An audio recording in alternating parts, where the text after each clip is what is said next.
Mga viewers natin dyan na naghahanap ng bike, na kung nananawa na kayo sa mga MTB, gravel o road bike, ito yung isang marirecommend namin sa inyo na single speed.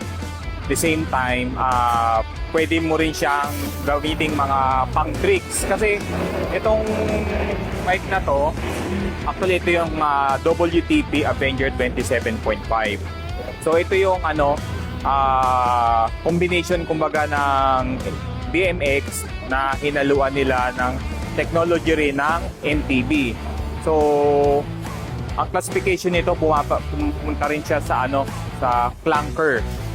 Ayan, bali itong bike na to, itong si Avenger, yung frame niya, port, handlebar, lahat siya full chromo.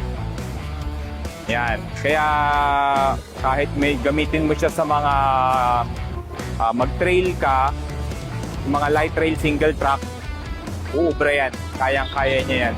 Kasi built niya talaga panglaro rin, aside sa mga mukha siyang clunker. So, ipapakita ko sa inyo yung mga specs niya. Grip, siya, flanchless. Tapos ang kanyang prenong naka-install ay Clark Cloud. 160mm rotor disc na siya. Ang kanyang manibela, nasa 31 inches wide. Ang kanyang stem, WTP, 49mm top load. Ang kanyang fork, chromoly rin siya. Naka 33mm offset. Kanyang hub na ginamit, WTP. This cassette hub na pangharap na naka M6 thread. Likod naman niya, yung cassette hub niya, naka 3/8. Yung hub na yan, naka fully sealed bearing na siya. Rim double wall. Gulong na kinabit sa kanya, 27.5 by 2.5 yung lapad.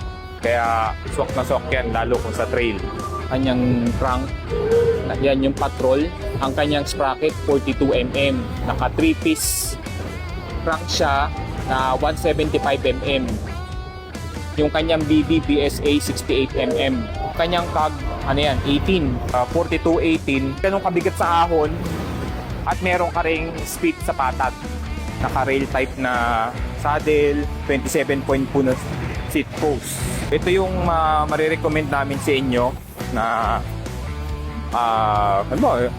low maintenance lang, yung saktong gusto mo mag-ride na kahit mag-trail ka, kayang-kaya yan.